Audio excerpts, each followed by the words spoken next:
So how do you define good sex? Okay, so this is the next concept to kind of work through. So what's the goal for these couples or for these individuals that are dealing with fat as well as sexual issues? So we need to ask them exactly this. How do you define sex? How do you define good? And talk about what that means, because is it based on a cultural idea of what's good or bad, a script that has been pre-planned, pre-penned by others who don't know us individually, that we think we need to conform to?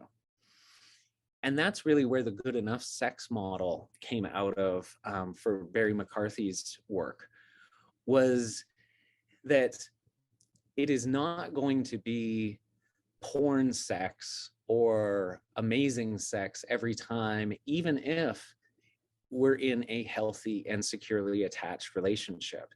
His findings were that even in healthy and secure relationships, sexuality seemed to only function the way that it was anticipated 85% of the time. So 15% of the time, you know, there's going to be differences, there's going to be variations, there's going to be a range. And so knowing that, we need to help people come to terms with that, or what some of the limitations are about their expectations. And that might be a little bit different when there is fat involved, because like I said before about the intercourse, we might really be thinking that if I don't have intercourse, it's not really sex. And so you might think you're in a sexless marriage because you're not having intercourse, but really it's a direct product of the practical, feasible limitations, that intercourse is not really going to be a thing, right? Intercourse might not be a thing for diabetics, for many groups of individuals. And that doesn't mean that our sex lives are over. It means that we need to adapt and we need to pivot and go off of just thinking about intercourse as being the be all and end all, which ultimately comes from patriarchy. Because when you look at the research, there was one big research study done on asking women, what is your favorite part about the sexual experience? And only 5% of them said intercourse. So intercourse is not really, from the research perspective, a female-driven activity. It might be, right? Like, we don't want to discount that it might be that for some women or men, but that for most women it's not. And yet our focus in society and culture has always been around intercourse. And that can really distress individuals and couples when they're not able to comply with what that script is of like a healthy sex life, which is embedded in intercourse and doesn't have to be. Unless you're trying to conceive a child, you don't actually have to have intercourse as part of a happy or satisfying sexual experience. So this is trying to take away some of the focus on performance, perfectionism, fears of inadequacy that all really undermine satisfying sex. Let's move into trauma. Now, this is an interesting one. We have learned so much about how trauma impacts the brain. And when we say it impacts the brain, well, the brain is in the whole body with the nervous system, so it impacts the brain and body very heavily. We're learning a lot more about what that means in terms of sexual functioning, and that trauma is going to prevent sometimes from having a sense of control over our sexual functioning. And that can feel very, very distressing. that we don't have control over our own body. And that's often what I hear with fat individuals, is that they feel like they do not have control over their body. And that is what is so distressing for them. And that is very reminiscent of trauma experiences, and that frustration of wanting to find safety out of trauma. And yet, we're in a society where it is not safe for fat people. So, what are we even doing in trauma treatment with fat people? We're trying to get them to find a place of safety in the world when safety doesn't really exist in the same way that it might exist for me. And that, I think, really needs to be discussed and named. You know, does this feel like a trauma response? Does it feel like you've been traumatized with all of these messages, and that it's really hurt your sense of worth, and it's been attached to how you look? And what does that mean then about us being able to untangle some of that together? So the trauma, I think, is real, because I think that, you know, to some extent, and we'll call these like maybe little t, instead of like big T kind of trauma events, but we're all kind of traumatized by what we've seen in society, and what the messages have been about how we're supposed to be, how we're supposed to exist, how we're supposed to think, and how we're supposed to behave. And the more marginalized, you know, you are, the population, the more marginalized the population, I think the more trauma has been experienced. And that really needs to be honored and respected during any kind of therapeutic process. And maybe this is also like a big key, is this is not about people not knowing things. This is about people not feeling like they have a relationship to themselves that they can fill an authentic, healthy life with.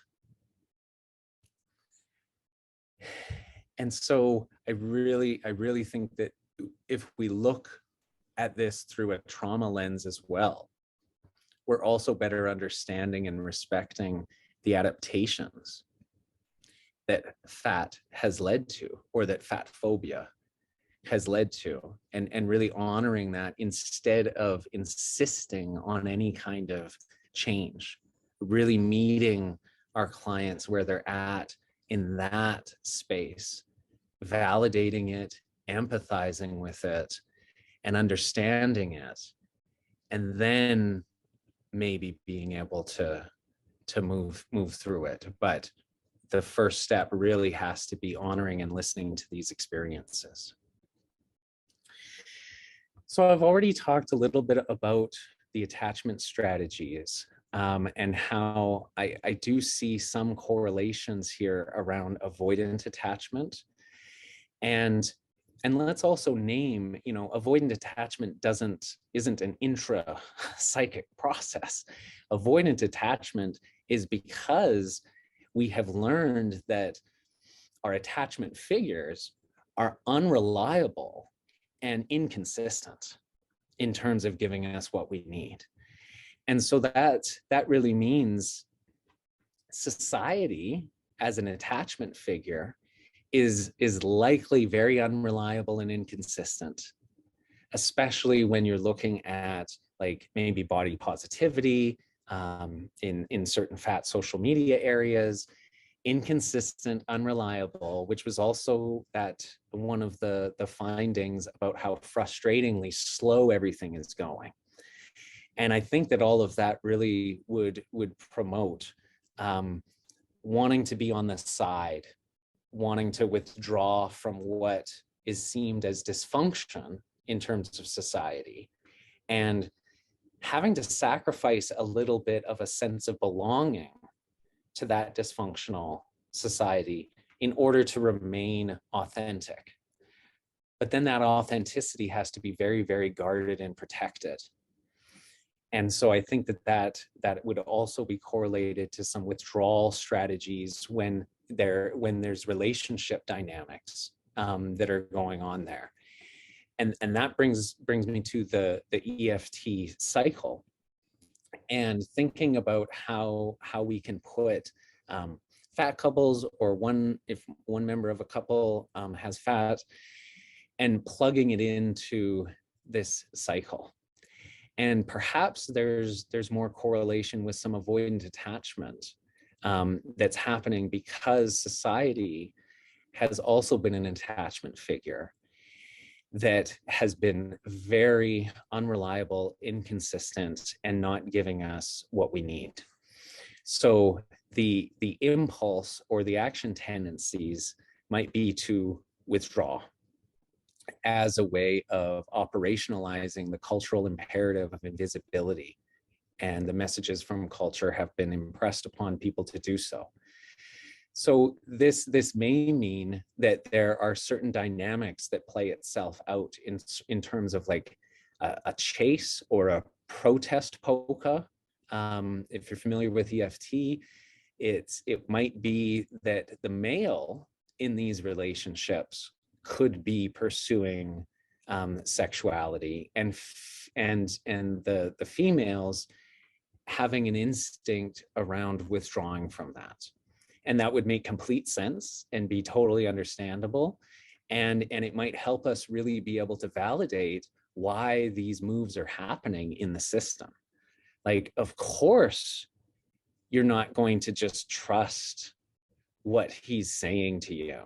Of course, you've been lied to so many times. You've been hurt so many times by, trying to be vulnerable, starting to feel safe in a situation, and then like getting slapped back around a discrimination or bias or stigma. And so of course you're going to be very, very tentative about letting people into your mind, into your psyche, because it's probably been a very dangerous place to let people in before. So as I'm talking about this, I'm realizing how I'm speaking in generalities, and not trying to say that any one particular client is going to have one thing or another, but that I think that based on the research findings in my study and others, that these are some of the concepts that I think will come up. And maybe need to be paid attention to, but not maybe always, and not with every single client or couple that we're looking at. But based on the findings, there's some generalities that seem to be emerging. So the last one on love maps and arousal templates is really me saying, are there different love maps or arousal templates that are associated with fat people? Is there any difference? Maybe, maybe not. I don't think that there's enough research or literature that's talked about this, but I do have some suspicions about some of the arousal templates. One of them is that because I see a lot of disconnection between the mind and body, or kind of feeling like a dissociation, lack of control or integration between the mind and body, what I've found is that there seems to be maybe more need for rough play in order to get the body to connect again to the mind and have a sense of integration and presence. Because it seems like softness does not register in the same way. Now, this is anecdotal again. This is based on my experiences with clients, which is in a single province in North America. But I'm wondering what other differences there might be because of some of these maybe cultural imperatives, maybe ways that individuals have learned how to adapt to being in a world that is not very safe for them, and that might interplay in how we really can get to know ourselves, and then how we can get to know each other by really learning about, what does this mean? Is there anything different about this that I should pay attention to, or not? Because as much as this whole workshop is focused on fat women, so much of this is applicable to all women, whether they identify as fat or not. They're still seeing the same cultural messages, the same cultural imperatives, and so this affects everybody. But I don't know exactly how it might differentially affect fat and love maps and arousal templates, but I think that it might.